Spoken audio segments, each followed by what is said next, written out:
বাদাম যেভাবে বিক্রি করে ঠিক সেভাবে মাদক বিক্রি হচ্ছিল এই মাজারের প্রাঙ্গণটিকে তারা তাদের মাদক চক্রের প্রধান কেন্দ্র হিসেবে ব্যবহার করছে। আপনারা যেই হামলার শিকার হয়েছেন, সাধারণ ধর্মপ্রাণ মানুষ প্রতিনিয়ত এই হামলার শিকার হচ্ছে। অধিকাংশ মানুষের অভিযোগ একটাই ছিল যে মাজারের ভিতরে ধর্ম এবং ধর্মীয় কার্যকলাপের চেয়ে মাদক সেবন, মাদক বিক্রি এবং মাদক চক্রদের দখল সবচেয়ে বেশি। এবং এখনকার লোকজন আমাদেরকে সবাইকে খুব শঙ্কা প্রকাশ করেছিলেন নির্বাচনের আগেই যে আমাদের ভবিষ্যৎ প্রজন্মকে আমরা কিভাবে মাদক থেকে রক্ষা করব যদি না এভাবে প্রকাশ্যে মাদক বিক্রি বন্ধ না হয়। আমি নির্বাচিত হওয়ার পর সবার আগে যেটা করেছি যে সবাই জানেন যে ঢাকা 14 আসনে যিনি নির্বাচিত সংসদ সদস্য হন উনি মাজার কমিটি গঠন করার ইখতিয়ার রাখেন। আমি একটি সার্বজনীন সর্বদলীয় মাজার কমিটি সবাইকে নিয়ে সরকার দলীয়, বিরোধী দলীয়, ব্যবসায়িক, সমাজসেবী, আলেম, শিক্ষক সবাইকে নিয়ে একটি সার্বজনীন মাজার কমিটি গঠন করে এই কাগজপত্র ওয়াকফ প্রশাসন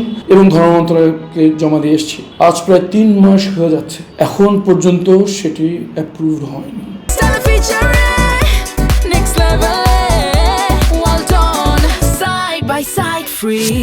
যেটা আমাদের কাছে মনে হচ্ছে যে এই মাদক চক্র তাদের প্রভাব অনেক দূর পর্যন্ত এবং এই মাজারের প্রাঙ্গণটিকে তারা তাদের মাদক চক্রের প্রধান কেন্দ্র হিসেবে ব্যবহার করছে, যেটি শুধু একটি অবৈধ কাজ নয়, শুধু ধর্মীয় অনুভূতির প্রতি চরম অবজ্ঞা। এবং আপনারা যেই হামলার শিকার হয়েছেন, সাধারণ ধর্মপ্রাণ মানুষ প্রতিনিয়ত এই হামলার শিকার হচ্ছে। আমি অনেকজনের কাছে শুনেছি যে প্রকাশ্যে বাদাম যেভাবে বিক্রি করে ঠিক সেভাবে মাদক বিক্রি হচ্ছিল।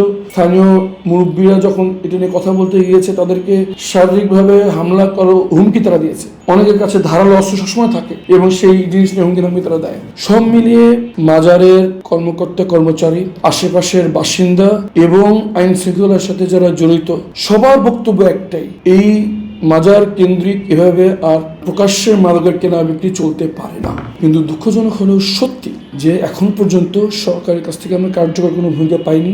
সবার আগে যেটা প্রয়োজন সেটা হচ্ছে মাজার কমিটিটি গ্রহণযোগ্য সম্মানিত ব্যক্তিদের দ্বারা মাজার কমিটি গঠন করতে হবে যাতে মাজারটি স্বচ্ছতার সাথে পরিচালিত হয়।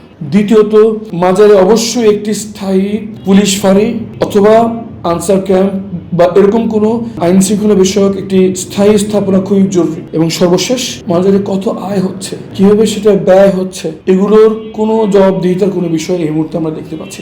আমি ঢাকা 14 আসনের সংসদ সদস্য হিসেবে মাজার এবং আশেপাশের জনগণের প্রতিনিধি হিসেবে অবিলম্বে আহ্বান জানাবো সংসদ সদস্য যে কমিটিটি দাখিল করেছেন তা অনুমোদন করে একটি স্বচ্ছ প্রক্রিয়া যাতে এই মাজার এবং এর আশেপাশের আনুষঙ্গিক সকল কার্যক্রম আমরা চালাতে পারি সেই সুযোগ সরকার আমাদের করে দেবে।